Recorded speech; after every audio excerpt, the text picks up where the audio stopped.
कैसे हैं योद्धा? आप सभी का स्वागत है स्टडी योद्धा बाय मुकेश भैया यूट्यूब चैनल पे। तो आज से हम स्टार्ट करने वाले हैं साइंस का पहला चैप्टर रासायनिक अभिक्रिया एवं समीकरण। इस चैप्टर को हम लोग बहुत ही आसान शब्दों में पढ़ेंगे और आपको पता है कि हम लोग लगातार ट्रिग्नोमेट्री का चैनल पे वीडियो डाला जा रहा है जो कि क्लास में रिकॉर्ड हो रहा है। तो उस वीडियो को जो भी बच्चा देखे थोड़ा सा स्पीड बढ़ा करके देखें और कॉपी कलम लेकर के ही बैठे पढ़ने के लिए। तो आइए बहुत ज्यादा हम लोग बात नहीं करेंगे, इस चैप्टर को स्टार्ट करते हैं जिसका नाम है रासायनिक अभिक्रिया एवं समीकरण। देखिए सबसे जो पहला टॉपिक है अपना रासायनिक अभिक्रिया। क्या होता है रासायनिक अभिक्रिया? तो बोल रहा है कि जब कोई पदार्थ अकेले ही या किसी अन्य पदार्थ से क्रिया करके भिन्न गुण का एक या एक से अधिक नए पदार्थ का निर्माण करता है तो वह प्रक्रिया रासायनिक अभिक्रिया कहलाती है। कहने का मतलब है बाबू कि यदि कोई पदार्थ है अकेले हो या एक से अधिक हो, जब किसी पदार्थ से अभिक्रिया करता है तो एक या एक से अधिक पदार्थों का निर्माण करता है जिसे हम क्या बोलते हैं जी? रासायनिक अभिक्रिया बोलते हैं। जैसे कि आप एग्जांपल में देख सकते हैं कि अपना हाइड्रोजन एक पदार्थ है, क्लोरीन एक पदार्थ है। इन दोनों के अभिक्रिया से आपको क्या मिला जी? हाइड्रोक्लोरिक अम्ल मिला। तो यहाँ पे देखिए डिफिनेशन से आप देखो क्या बोला है कि जब कोई पदार्थ अकेले ही या किसी अन्य पदार्थ से क्रिया करके भिन्न गुण का एक या एक से अधिक नए पदार्थ का निर्माण करता है तो उस प्रक्रिया को ही हम लोग क्या बोलते हैं जी? रासायनिक अभिक्रिया बोलते हैं। जैसे हाइड्रोजन और क्लोरीन दोनों आपस में अभिक्रिया करके HCl का निर्माण किया, हाइड्रोक्लोरिक अम्ल का निर्माण किया। ठीक उसी प्रकार से अगर देखिए तो कैल्शियम कार्बोनेट जो है ये दो नए पदार्थ में बट गया है, कैल्शियम ऑक्साइड और कार्बन डाइऑक्साइड। ये भी एक प्रकार का क्या है जी? रासायनिक अभिक्रिया है। चलिए इसके आगे हम लोग देखेंगे अभिकारक। अभिकारक क्या होता है? तो जो रासायनिक अभिक्रिया में भाग लेते हैं उसे हम अभिकारक बोलेंगे। जैसे कि आपने ऊपर वाला एग्जाम्पल देखा था, हाइड्रोजन और क्लोरीन मिल करके HCl बनाया था। तो यहाँ पे हाइड्रोजन और क्लोरीन जो था अभिक्रिया में भाग लिया था। तो जो अभिक्रिया में भाग ले रहा है उसी को हम क्या बोलते हैं जी? अभिकारक बोलते हैं। ठीक है, आप जैसे देखिए जैसे ऊपर की अभिक्रिया में हाइड्रोजन क्लोरीन तथा कैल्शियम कार्बोनेट अभिकारक है। ये तीनों अभिक्रिया में भाग लिए थे। जैसे कि हाइड्रोजन और क्लोरीन जब आपस में अभिक्रिया किया था, आपस में अभिक्रिया करके HCl का निर्माण किया था, ठीक उसी प्रकार से कैल्शियम कार्बोनेट जो था ये अभिक्रिया करके दो नए पदार्थ में टूट गया था, कैल्शियम ऑक्साइड और कार्बन डाइऑक्साइड। चलिए तो ये तो हो गया कि जो अभिक्रिया में भाग ले रहा है, जो अभिक्रिया में भाग लेगा उसको हम क्या बोलेंगे? अभिकारक। और अभिक्रिया में जो भाग लेगा और इसके फलस्वरूप जो नए पदार्थ का निर्माण होगा उसको हम बोलेंगे प्रतिफल या उत्पाद। यहाँ पे देखिए, यहाँ पे थोड़ा सा टाइपिंग मिस्टेक है, यहाँ पे होना चाहिए प्रतिफल। रासायनिक अभिक्रिया के फलस्वरूप बने नए पदार्थ प्रतिफल कहलाते हैं।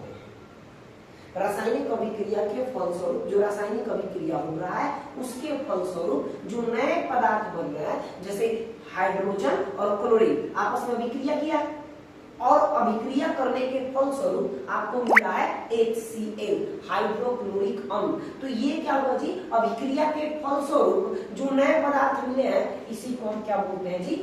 उत्पाद बोल लो या फिर प्रतिफल बोल लो। जैसे कि कैल्शियम कार्बोनेट दो नए पदार्थ में टूट गया था, कैल्शियम ऑक्साइड और कार्बन डाइऑक्साइड। तो ये हमारा कैल्शियम ऑक्साइड और कार्बन डाइऑक्साइड जो है ये हमारा क्या होगा जी? प्रतिफल होगा। ठीक है, आगे बढ़ते हैं। वही बात यहाँ पे लिखा हुआ है, ऊपर के अभिक्रियाओं में HCl तथा कैल्शियम ऑक्साइड और कार्बन डाइऑक्साइड प्रतिपद है। अगला आपका टॉपिक देखो, तो अगला टॉपिक है रासायनिक अभिक्रिया की क्रियाविधि। हम लोग देखने वाले हैं कि जो रासायनिक अभिक्रिया होता है उसका क्रियाविधि क्या होता है। तो बोल रहा है कि अभिकारक अणु पहले टूटकर परमाणु में बदलते हैं। देखिए जो अभिकारक के अणु होते हैं वो टूट करके किस में बदलते हैं जी, परमाणु में बदलते हैं। और आपको पता है कि परमाणुओं के समूह को ही हम क्या बोलते हैं जी, अणु बोलते हैं। ठीक है, तो यहाँ पे जो पहला क्रियाविधि है वो क्या है कि जो अभिकारक के अणु होते हैं वो पहले टूटते हैं और टूट करके क्या बनाते हैं जी, परमाणुओं में वो बदल जाते हैं। दूसरा अगर हम बात करें तो वो है कि ये पुनः संयोजित होकर, मतलब जो परमाणु बनते हैं यहाँ पे जो टूटकर परमाणु में बदलते हैं वह पुनः संयोजित मतलब जुड़ करके संयोजित होकर उत्पाद के अणु बनाते हैं और वापस अभिक्रिया करने पर परमाणु अणु टूटते हैं और वापस वो संयोजित होकर के उत्पाद के अणु बनाते हैं। और लास्ट में हमारा वो क्या है जी कि अभिक्रिया में पुराने रासायनिक बंध टूटते हैं। जब अभिक्रिया होगा तो पुराना वाला जो रासायनिक बंध है वो क्या होगा, टूटेगा और नए बनते हैं जिसे नए अणु का निर्माण होता है। जिससे क्या होता है जी कि नए अणु का निर्माण होता है। सबसे पहले पुराने वाले अभिक्रिया के अणु टूटेंगे और नए अणु का और नए बनेंगे, जिससे क्या होगा जी कि नए अणुओं का निर्माण। यहाँ पे देखिए इस चीज को लिखा गया है कि बंधों का टूटना प्लस नए बंधों का बनना ही क्या कहलाता है जी, रासायनिक परिवर्तन। यानी पुराने वाले बंध का टूटना और नए वाले बंध का बनना, इन दोनों का मिलना ही क्या कहलाता है जी, रासायनिक परिवर्तन कहलाता है। ठीक है, आगे हम बढ़ते हैं। अगला अपना टॉपिक है, थोड़ा सा पहले आप बात ध्यान से समझ लीजिए कि आप जब भी इस चीज को पढ़े तो कॉपी कलम लेकर के पढ़े। और हम आपको एक बात बता दें कि आप जब पढ़ रहे हैं तो कॉपी लेकर के पढ़े और जैसे आपको समय मिला या तो स्क्रीनशॉट ले ले या फिर आपको एक हम नंबर देते हैं उस पर आप मैसेज कीजिए, आपको ये पीडीएफ आपके पास चला जाएगा। नंबर है आपके पास, बाबू नंबर है 8102819269। जिस भी बच्चे को नोट्स चाहिए वो बच्चा इस पे संपर्क करे। जिस भी बच्चे को नोट्स चाहिए साइंस का वो बच्चा इस पे इस नंबर पे व्हाट्सएप करे। जो भी चीज आपको पढ़ाया जा रहा है वो आपके व्हाट्सएप के थ्रू आपके पास चला जाए। और पढ़ने के समय कॉपी कलम लेकर के पढ़े। ठीक है, चलिए आगे हम लोग बढ़ते हैं। ये अपना नंबर है, इसी नंबर पे आपको व्हाट्सएप करना है और आपको जो भी नोट्स है वो आपको मिल जाएगा। नोट्स आपको हैंड रिटन नोट भी मिलेगा और ये वाला भी पैनल वाला भी मिलेगा। चलिए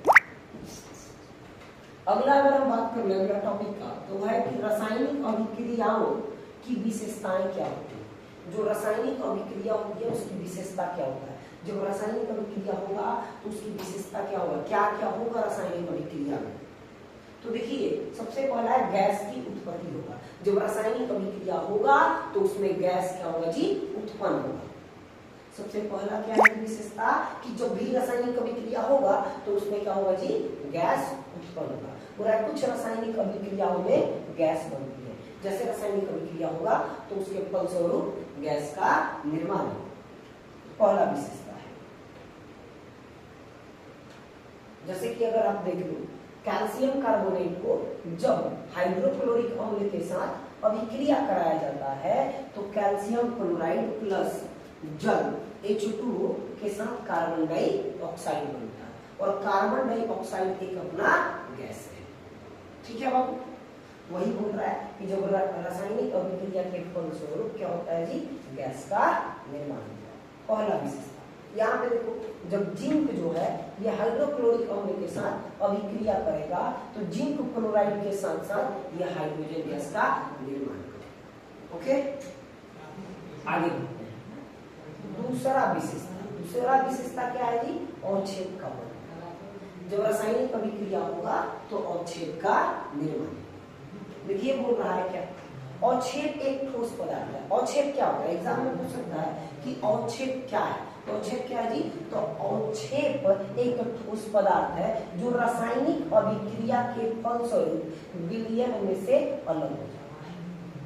ये एक ठोस पदार्थ होता है जो रासायनिक अभिक्रिया के फलस्वरूप, जब रासायनिक अभिक्रिया होता है तो उसके फलस्वरूप क्या होता है जी, ये विलयन से अलग हो जाता है। जैसे यहाँ पे देखो AgNO3 जब NaCl से अभिक्रिया किया है तो AgCl और NaNO3 का निर्माण हुआ है, और यहाँ पे जो सिल्वर क्लोराइड है ये क्या है जी, अवच्छेद है। AgCl यहाँ पे क्या है जी, अवच्छेद। ठीक उसी प्रकार से आप देखो तो BaCl2 जब NaSO4 से अभिक्रिया किया है तो BaSO4 और NaCl का निर्माण हुआ है, और अपना BaSO4 क्या है जी, अवच्छेद। बेरियम सल्फेट अपना क्या है जी, अवच्छेद। तो एग्जाम में ये भी पूछ सकता है कि निम्न में से कौन अवच्छेद है। यदि AgNO3 प्लस NaCl अभिक्रिया करके AgCl प्लस NaNO3 का निर्माण करता है तो इस अभिक्रिया में अवच्छेद कौन है, तो कौन है जी, AgCl। ओके, आगे बढ़ते हैं।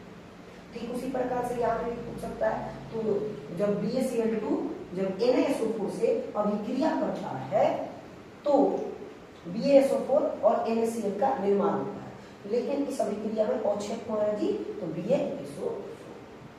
आगे बेरियम सल्फेट जिसको बोलते हैं। चलिए आज का अपना क्लास यहाँ पे ही खत्म होता है।